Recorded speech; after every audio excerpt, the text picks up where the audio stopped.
In this ICFD++ example, we are going to demonstrate the Eulerian dispersed phase in supersonic flow using the new Integral Computational Multiphysics Advanced User Interface, or ICMP-AUI. Before going into this example, I will briefly cover the new features and components of the ICFD++ AUI for first-time users. For a more in-depth understanding of the ICMP-AUI features common across all Metacomp software, please click on the ICMP-AUI demo link popping up on the left side of the video, or refer to the ICMP-AUI section of your ICFD++ documentation. This ICFD++ interface is composed of the menu bar, where the mouse is currently moving, the toolbar, which has the shortcuts to the commonly used functions and visualization controls, such as viewing for XY, YZ, or fitting the view to XY or YZ, the canvas in which a geometry or solution is displayed, and the notebook, currently showing that you are in CFD++ simulation setup mode. Within the notebook, ICFD++ has its action tree or setup wizard, which will guide you logically through the various steps of the problem setup, and one or more information trees, in this case the groups and boundary families tree and the boundary conditions tree. Corresponding to each item or action in the action tree or information tree is its action panel on the left, where the user is given the relevant choices based upon choices made in previous and current panels. All panels are dockable and resizable. Let's start the setup of the problem. Proceeding down the action tree, I'm first going to choose a working directory. The current directory is displayed in the entry for the Select Working Directory. Let's click OK to select the current working directory. We now move to the Load Input and Grid Info panel. We have the option to analyze the grid files. We're going to keep this selection to Yes. We also want to read the BC family file. We're going to keep this selection to Yes. Let's click OK to bring up the grid information. From the panel that pops up, we can see that we have 40,000 quadrilateral cells in the grid and 6 boundary selectors. Scrolling down to obtain more information about the boundary selectors, we can see the number of faces on each family. Click OK to close this panel. The next panel that comes up is the Cell Types and Volumes panel. Based on the information presented in the previous panel, the interface has already detected that there are quadrilateral cells in the grid. All other selections can be kept to the default. Let's click OK to move to the next panel. The next panel is the General Problem Definition panel. The first question asks which option describes the problems you wish to solve. We're solving the Eulerian dispersed phase in supersonic flow. The problem involves ice particles suspended in a supersonic jet, which eject into a lower Mach number but still supersonic free stream. Looking at the options for the general problem definition, we're going to be solving a general fluids problem. Selecting the general fluids problem, we're also not going to be using any preset problem classes or wizard, so we can keep this option to No. Let's select OK. We can see that as we make selections in the action panel, the green check marks appear on the action tree.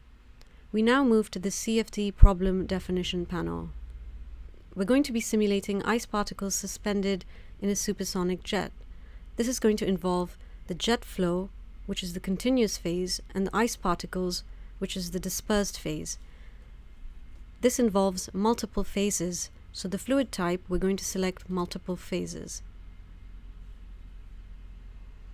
The secondary phase, which is the ice particles, is going to be treated as a dispersed phase. We can keep the selection to dispersed phase. The primary phase fluid is a gas. We're going to be simulating injection into an airflow. The species content in the primary phase is going to be set to multiple species because we're going to be using several species to specify the main airflow. The nature of the flow is mostly above Mach 0.5, and the flow is viscous and turbulent, so let's keep these selections to yes. We aren't going to be invoking any additional flow physics for this case. We can move now to the nature of the simulation, and the simulation type is a steady state. We can keep this selection and click OK to confirm the CFD problem definition. In the next panel, we can invoke additional settings such as grid motion or cell cutting. These are not going to be needed for this simulation, so we can click OK to proceed to the next panel. This now brings up the equation properties panel. We're going to select the main equations that are going to be solved in this simulation. We're going to select the ideal gas equation of state, and for turbulence closure we select the two-equation realizable K-epsilon model. We're going to be treating the dispersed phase in an Eulerian framework, so we select the EDP, the Eulerian dispersed phase model. We're going to be selecting one dispersed species for the solid particles, and the particles will undergo melting and evaporation, so we can select energy, number density, and melting fraction for the additional equations for the EDP. Click yes to turn on diffusivity for EDP. This switches on a diffusion term in the mass, number density, and melting fraction equations, and is primarily used to disperse the particles via the turbulence model. The highlight here shows that the compressible real gas Navier-Stokes equations will be solved, and the turbulence simulation type is RANS. We can click OK to confirm the equation properties settings. We aren't going to be invoking any additional physics source terms in this simulation, so we can keep the selection to no for add physics source terms and click OK to proceed to the next panel. The next panel is the reference quantities panel. By default, dimensional mode is switched on. With the SI unit system, we're going to be simulating this case using the SI unit system, so we can click OK to keep the default settings. The next panel is the fluid properties panel, where we select the properties for the primary phase. The primary phase is the main airflow in the simulation. If a pre-existing species file was available for this simulation, there is the option to read a species file. We're going to be creating a species set from scratch. We're going to select species from the 2-temperature built-in database. The lower range goes from 100 Kelvin to 1000 Kelvin, and the upper range goes from 1000 Kelvin to 5000 Kelvin. We don't expect to be exceeding 5000 Kelvin in this simulation, so we can select species from the 2-temperature database. For higher temperature simulations, a 5-temperature database is available. Moving down in the panel, we see a species tree on the left, with the option to read in species from a file-based method or from the CFD++ database. If we click the arrow to the left of the database, this expands the database and shows us all the species available within the database. Two additional trees are shown on the right, the tracked species tree and the hidden species tree. We have a total of 4 species in the simulation, 3 tracked species and 1 hidden species. Let's start by selecting the tracked species. The first species is the hydrogen molecule. Let's select the hydrogen molecule and drag and drop it to the tracked species list. We can see that H2 now appears under the tracked species. The second species in the simulation is the oxygen molecule. Let's select the oxygen molecule and drag and drop it to the tracked species label to add a new species to the list. The third species in the simulation is H2O, gaseous H2O.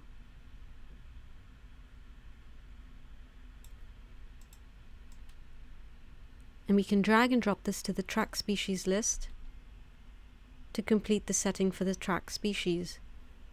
Let's now select the hidden species in the simulation, which is nitrogen.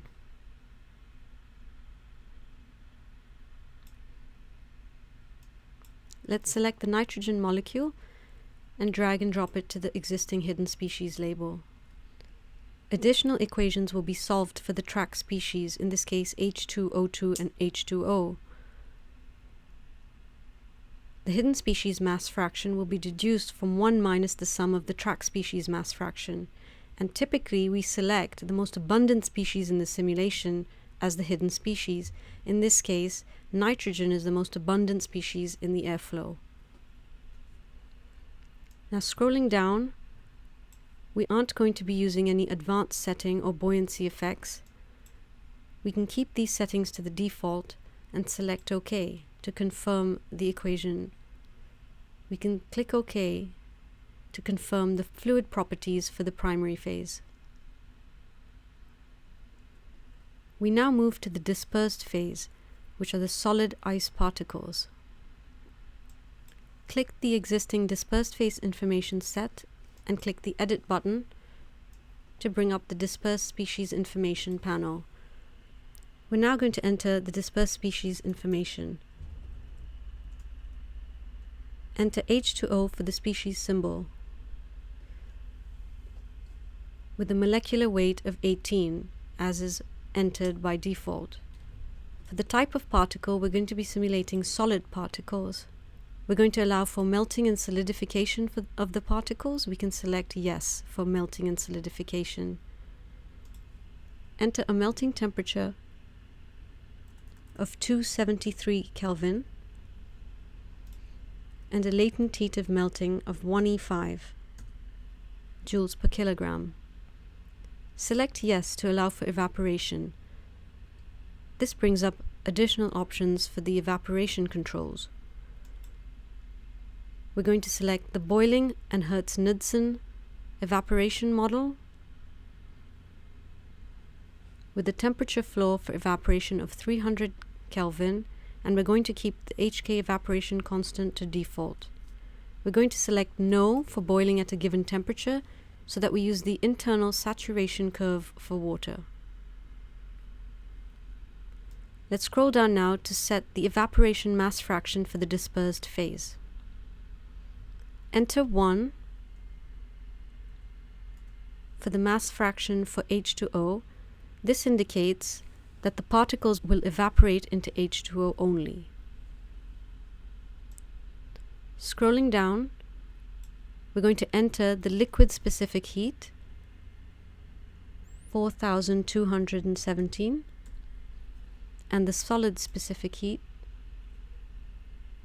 1848, and we're going to set up an initial particle diameter of 2e-5. We can keep the other settings to the default and now go to the species density for the liquid, which is 1000 kilogram per meter cubed, and we're going to set up the species density for the solid, which are the ice particles. We're going to enter 925, which is the density of ice, and click OK to confirm these settings. In the main dispersed phase properties panel, there are additional options for EDP source terms which will be encountered in future tutorials. We're going to change the number density reference tolerance to 1e-6 and the particle density reference tolerance to 1e-6 as well to enhance stability of the simulation. All other settings on the main dispersed phase properties panel can be kept to the default, and click OK now to accept these settings. This now brings up the initial conditions panel, where we're going to define the initial composition for this problem. For the initialization type, there are various options. We're going to select initialization by the entire domain. More complex options such as initialization via boxes and cylinders are available and will be encountered in future tutorials. For the variables to use, we're going to select the temperature base set, and we're going to click the plus sign to add a new information set. Click on the new information set for primitive variables and click the Edit button. This brings up the primitive variables information set panel.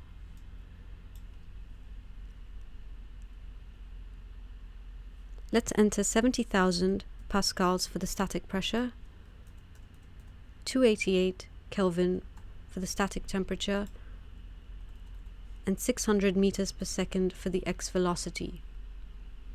It's not necessary at this time to enter the initial turbulence quantities, shown here as k and epsilon, as these variables will be initialized later using the turbulence initialization tool.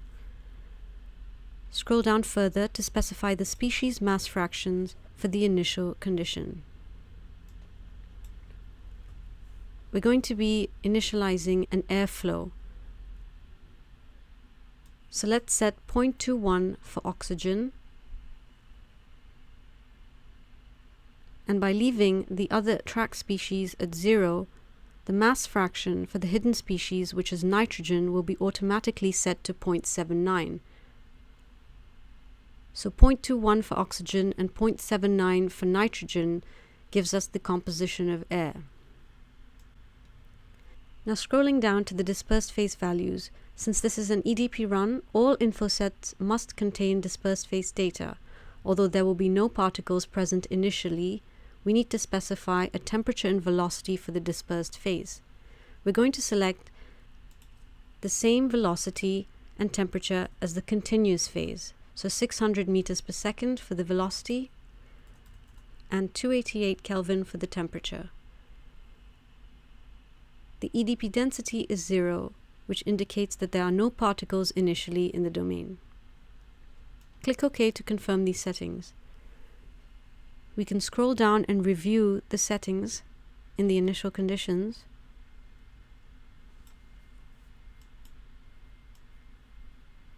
And click OK to accept. This now brings up the boundary conditions panel.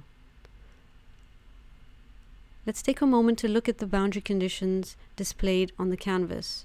Using the right mouse button, we can zoom in to view the boundary families. And using the middle mouse button, we can translate the boundaries left and right and up and down. In the groups and boundary families information tree, we can see all the boundary family names, and the colors correspond to the colors shown on the canvas. To the left of the boundary names is a wireframe icon. Clicking on the wireframe icon allows you to switch on and off the boundary displayed on the canvas. On the main action panel, we can see the boundary families tree with all the boundary family names and the boundary conditions, which list all the different boundary condition types: open, symmetry, wall, and zonal. Within these boundary condition types, we can select many different boundary conditions to be used in the simulation. Let's start with the symmetry boundary condition and drag it to the symmetry boundary condition type. This gives us all the different symmetry boundary condition options. We're going to select the default symmetry BC and click OK. We can see that the symmetry BC has been added under the symmetry BC type. And if we place the mouse next to the symmetry BC tag, we can see the exact boundary condition that we've chosen. Once we've selected the symmetry boundary condition, we can notice on the information tree that the red cross sign has now been changed to a green tick to confirm that a boundary condition has been set for this BC. Moving now to the exit BC, which is the BC to the right, shown in green. This is going to be a supersonic exit boundary condition.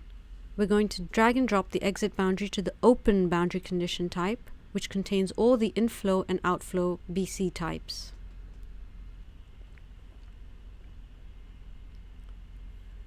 For the boundary condition subgroup, we're going to select outflow only, and we aren't going to be imposing a condition at this boundary, so we can remove the check sign. We can remove the check, and we're going to be applying a supersonic outflow boundary condition. Click OK to confirm this setting. We can now see that the exit BC appears under the open BC type. We're now going to set up the top boundary condition. This is a far-field boundary at the top, and this is going to be an inflow-outflow condition, so we're going to drag and drop it to the open boundary condition type. This far-field boundary is going to be an inflow and outflow boundary. So we're going to keep the boundary condition subgroup to inflow and outflow. We're going to keep the type of information available to the primitive variables, and for the applied condition type, we're going to select a characteristic-based boundary condition. For the primitive variables, we can simply select the existing primitive variables that were created for the initial conditions. Click on the primitive variables information set. Scroll down to review the settings. This is the information set where the x velocity is set to 600 meters per second. And the gas composition is air without EDP. Click OK to confirm these settings. We're now going to set up the inlet BC conditions. The inlet BC is to the left, shown in brown. The main airflow into the domain comes in via this BC. This is going to be an inflow boundary condition, so let's select the inlet BC and once again drag it to the open boundary condition type, where we're going to create a new boundary condition.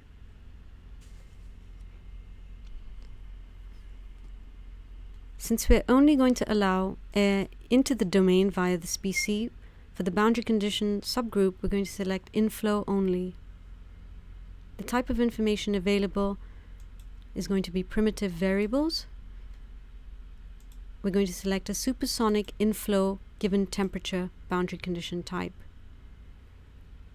We can use the existing information set for this boundary condition, which is again air at 600 meters per second with no EDP.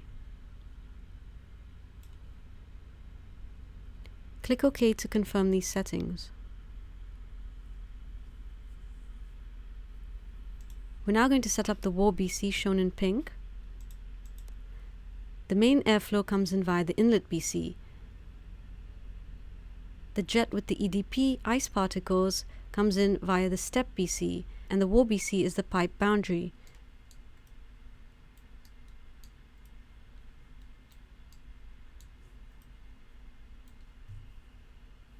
Let's drag the WAR BC to the WAR boundary condition type. We're going to be simulating a viscous wall with a wall function integration. We're not going to be simulating heat transfer, so we can keep the selection to adiabatic. All other settings can be left to the default. Click OK. We can now review the WAR BC settings by placing the mouse next to the WAR BC tag. Finally, we're going to set up the step boundary condition, which is shown in blue. The ice particles are going to be injected using a dispersed phase via this boundary. We're going to be setting up an inflow boundary condition, so we can drag the step BC to create a new open boundary condition type. This boundary condition is for the nitrogen-hydrogen inflow stream with embedded ice particles. We're going to be selecting an inflow-only boundary condition subgroup with a primitive variable type information set. And we're going to apply a supersonic inflow condition given temperature, but now we're going to create a new information set for this BC. So let's click the plus sign to add a new information set. Let's select the primitive variables 2 info set and click the edit button. And we can enter the information for this BC, 150,000 pascals for the static pressure, 1000 Kelvin for the static temperature, and 2,800 meters per second for the x velocity. So what we have here is a faster jet injected into a lower speed supersonic jet. Once again, the turbulence quantities can be set later using the turbulence initialization tool, so we can do this later. Let's scroll down and set up the species mass fraction for this inflow. Let's enter 0.05 for H2O.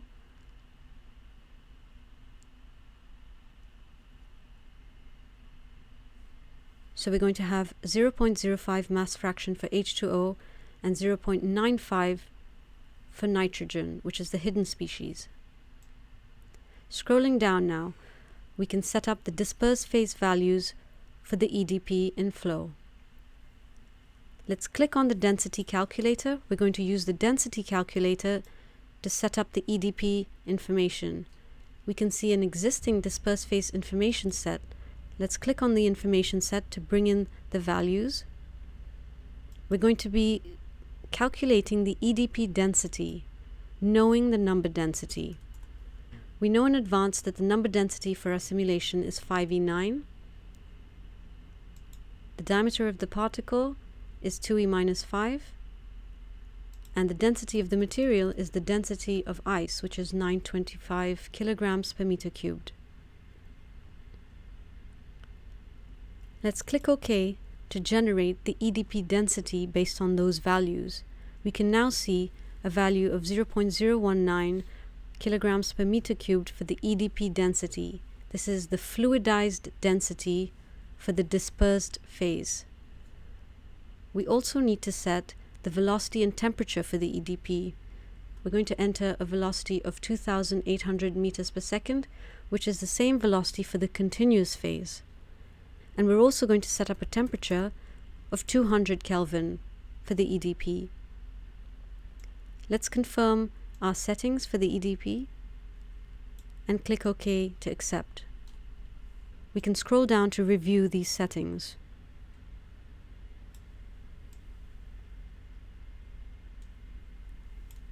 Click OK to accept.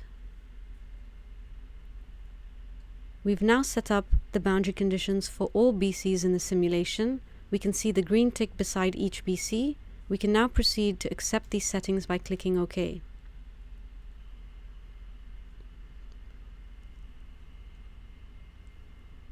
This now brings up the turbulence control panel. Only one modification needs to be made to the default settings, since this example involves a jet flow where most of the shear stress is associated with a free shear layer. We will change the compressibility correction flow type to free shear. This will increase the compressibility correction such that it has a larger effect downstream. All other settings on the turbulence control panel can be kept to the default, and click OK to confirm these settings. We've now reached the turbulence initialization tool, and we can see the two information sets that were created during the simulation setup. The first information set was for the inflow, far field, and initial condition. Right-click on the information set to bring up the turbulence calculator. Select No to Is the turbulence length scale known?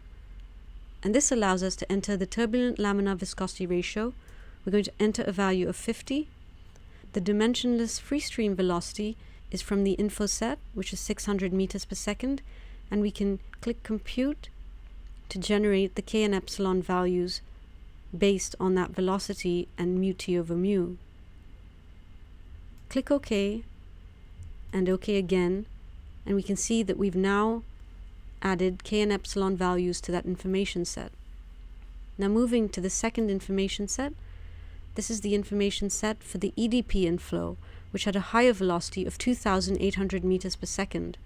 Right-clicking on this information set brings up the turbulence calculator again. Once again, the turbulence length scale is not known, and we're going to set up a turbulent laminar viscosity ratio of 50, and the dimensionless free stream velocity for this info set is 2,800 meters per second. Click Compute to generate the K and epsilon values based on the values in this information set. And click OK and OK again, and we can see that the K and epsilon values have been added to this information set. Some useful additional information is available in this panel, such as the computed info set density and the computed info set viscosity. Let's click OK to accept these turbulence quantities. The next panel that comes up is the Help Set Numerics panel. We're not going to be using any assistance in setting the numerical parameters, so we can keep this setting to no and click OK.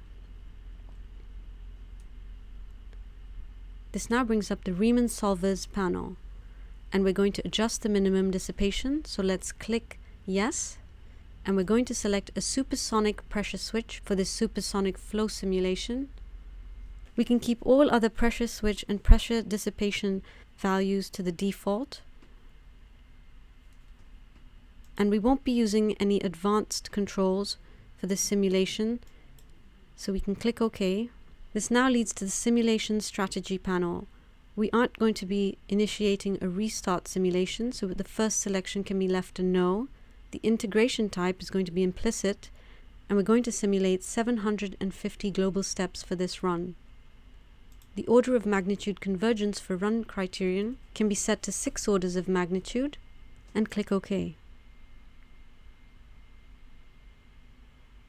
In the time integration control, we're going to be ramping the local CFL from 1 to 20 over the first 100 steps. A CFL of 20 is a recommended value for supersonic flows. For the local max Courant number adjustment factor, we're going to enter 1. The adjustment factor will make the max CFL 1 times the previous value. And we're going to be reducing both the under relaxation for EDP to 0.5 and the temporal smoothing factor to 0.5 to help overcome strong transients. Let's click OK to confirm these settings. This now leads to the spatial discretization panel. We're going to be simulating an axisymmetric flow. In the dimensionality of polynomial, let's select 2D axisymmetric and click on the advanced controls. For this supersonic simulation, we typically blend from first to second order, so let's activate blending from steps 201 to 300 and click OK. This now leads to the neutral plot file options. In this panel, we can select the output variables that will be written to the solution file. In the output options, we can see a menu with different options based on topic. Let's go to the EDP output options. Scrolling down now, we can click on the dispersed species information set. And for the ice particles, we can output the number density, volume fraction, X and Y velocity, temperature, melting fraction, and radius.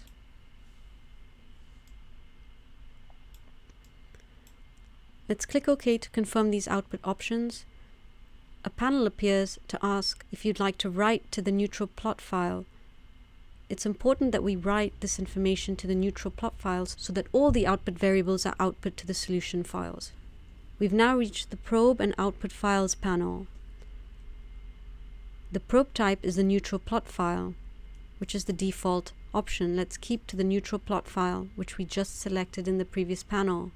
The frequency of output is every 200 steps. Therefore, the solution file will be written every 200 steps. We're not going to be adding any additional probes. We can now save the input file and choose to run CFD++ in double precision and in single CPU mode. Click OK to launch the solver.